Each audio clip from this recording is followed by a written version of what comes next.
Next topic is oxidation ditch.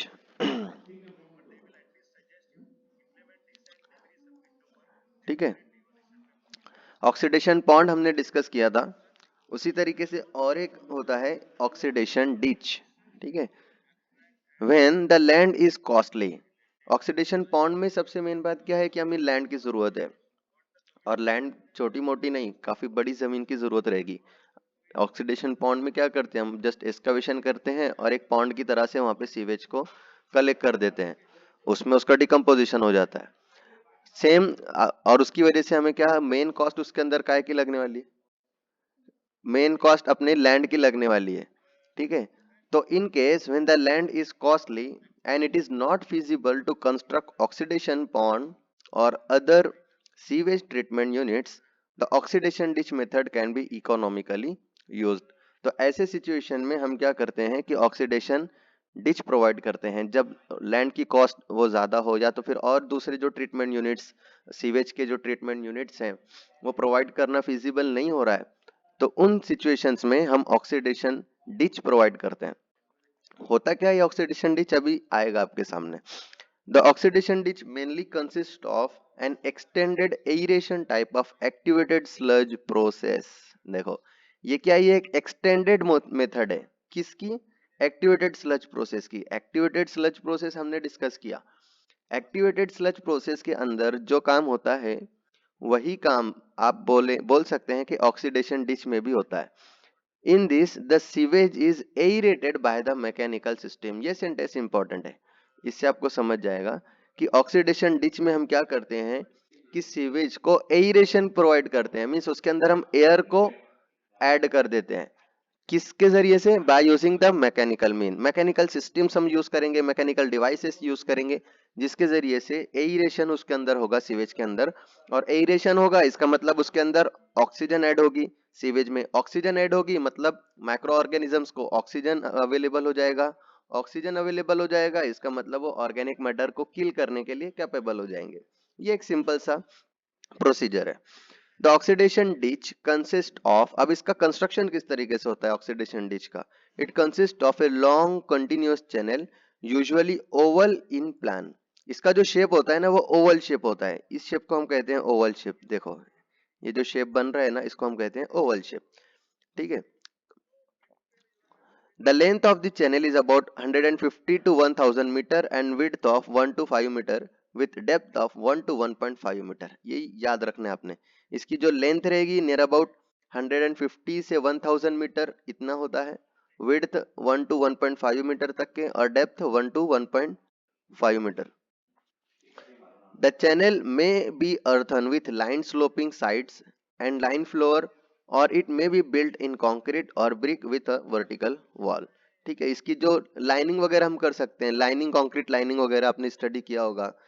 तो करते क्यों है लाइनिंग की, जो सीपेज वगैरह है, जो पर्कुलेशन वगैरह है सीवेज का, वो ग्राउंड वाटर में ना हो, इसके लिए हम उसको लाइनिंग कर देते हैं और स्लोपिंग साइड्स प्रोवाइड करते हैं।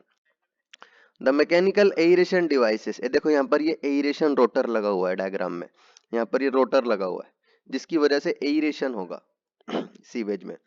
The mechanical aeration devices mainly consist of cylindrical cage about 75 centimetre in diameter which can be easily placed in the channel, made of cast iron angle webs on which short 15 centimeter long 5 centimeter by 5 centimeter tees और angle irons are mounted. मतलब ये construction की procedure बताए। Main यहाँ पर बोलना क्या चाह रहे हैं हम कि जो चैनल है हमारा ओवल शेप का ऑक्सीडेशन डिच का, तो उसी के अंदर हम एयरेशन डिवाइसेस भी प्रोवाइड करेंगे जो कि मैकेनिकल रहेंगे, और उसके लिए लगने वाले हम एमएस एंगल वगैरह के अंदर जो उसका सेटअप लगेगा उसको हम एमएस एंगल में हम प्रोवाइड कर सकते हैं। अब इसका वर्किंग कैसा है, ये हो गया इसका कंस्ट्रक्शन। अब इसका वर्किंग कैसे होगा, the raw sewage is directly pass through a bar screen. ये देखो यहाँ पर दिस इज इन्फ्लुएंट और यहाँ पर ये स्क्रीन लगे हुए हैं। ठीक है, ये स्क्रीन से क्या होगा, सीवेज पास होगा और उसके बाद में यहाँ पर एंटर करेगा, कहाँ पर, ऑक्सीडेशन डिच में। There is normally no primary tank used in the oxidation ditch. कुछ सेटलिंग वगैरह करवाने की जरूरत नहीं, डायरेक्टली स्क्रीन से पास होने के बाद में हम ऑक्सीडेशन डिच में डायरेक्टली सीवेज को पास ऑन कर देते हैं। डिटेंशन टाइम ये इंपॉर्टेंट है, कितना होता है इसका? 12 to 15 hours is normally provided. Minimum 12 से 15 घंटे जो सीवेज है इसके अंदर वो रहना चाहिए, डिटेन होकर के रहना चाहिए हमारे ऑक्सीडेशन डिच में। The loading of sewage can be 0.8 to 2.5 metre cube per KG of BOD. After aeration the sewage is allowed to settle in the settling tanks. और यहाँ पर जब सेटल हो जाएगा तो उसके बाद में और एक टैंक होता है हमारा सेटलिंग टैंक। देखो यहाँ पर ये क्लैरिफायर लगा हुआ है, यहाँ से क्लैरिफायर होने के बाद में ये इफ्लुएंट निकल जाएगा और कुछ क्वांटिटी ऑफ स्लज हम क्या कर सकते हैं, इसको रिटर्न कर सकते हैं। तो यहाँ पर एक पंप लगाना पड़ेगा रिटर्न करने के लिए, this is called as the return sludge. और ये रिटर्न स्लज को दोबारा हम क्या करते हैं, स्टार्टिंग पे ऐड कर देते हैं। हमने स्टडी किया ना अभी कि ये एक्चुअली एक्सटेंडेड प्रोसेस है एक्टिवेटेड स्लज प्रोसेस की। तो यहाँ पर जब ये पूरा का पूरा इसका जब डाइजेशन हो जाएगा तो क्लैरिफायर होने के बाद में जो स्लज है वहां से कुछ क्वांटिटी में हम क्या कर देंगे, उसको रिटर्न कर देंगे, रिटर्न स्लज कहते हैं उसको। The activated sludge is return back to the aeration unit. क्या कर देंगे हम, स्टार्टिंग में फिर से उसको रिटर्न कर देंगे। For economy purpose sometimes the aeration unit also act as the settling tank. The efficiency of oxidation ditch is more than 95% for suspended solids and more than 98% for BOD। देखो 98% तक का BOD removal कर देता है ये कौन, oxidation ditch. और इसके अंदर लेकिन कॉस्ट ज्यादा लगेगी, कॉस्ट इतनी भी ज्यादा नहीं लगेगी। कॉस्ट किसकी लगेगी, ऑपरेशन कॉस्ट इसकी ज्यादा लगेगी, क्योंकि मैकेनिकल डिवाइसेस हम यहाँ पर डाल रहे हैं एयरेशन करने के लिए। और मैकेनिकल डिवाइसेस रन होने के लिए आपको इलेक्ट्रिसिटी की जरूरत पड़ेगी, स्किल सुपरविजन की जरूरत पड़ेगी, आपको मैन पावर्स की जरूरत पड़ेगी। तो ये कॉस्ट उसके अंदर ऐड हो जाएगी। लेकिन लैंड कॉस्ट जो कि बड़ा कैपिटल कॉस्ट है वो आपको इसमें कम हो जाएगा as compare to the oxidation pond. यहाँ पर जो लैंड रिक्वायर्ड होती है वो कम होती है। ये देखो ये एक डिवाइडिंग स्ट्रिप है, मतलब जैसा आपने रोड के ऊपर देखा होगा बीच में डिवाइडर लगा होता है ना, तो सेम वैसे ही यहाँ पर ये डिवाइडिंग स्ट्रिप है। यहाँ से जब इन्फ्लुएंट आपका सीवेज इंसर्ट करेगा तो ये रोटेट होगा इस तरीके से, मिक्स होता रहेगा और ये यहाँ पर पूरा का पूरा इस तरीके से रोटेट होता रहेगा। और ये मैकेनिकल जो डिवाइस लगी हुई है उसकी वजह से ये एयरेशन एयर भी उसके साथ में मिक्स होती रहेगी और ये रोटेट होते होते होते फिर बाद में यहाँ से क्लैरिफायर में आएगा और इसके बाद में यहाँ से इफ्लुएंट बाहर डिस्पोज ऑफ हो जाता है।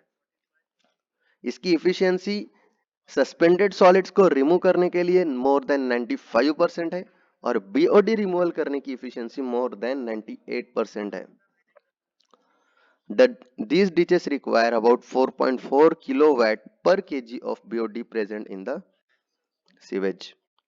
Oxidation ditch process is usually effective for the treatment of wastewater from beet sugar manufacture, vegetable and fruit canning industry, slaughterhouses and meat packing industry and edible oil refineries। ऐसे different जो भी industries के जो waste होते हैं उनको भी treat हम इसके अंदर कर सकते हैं।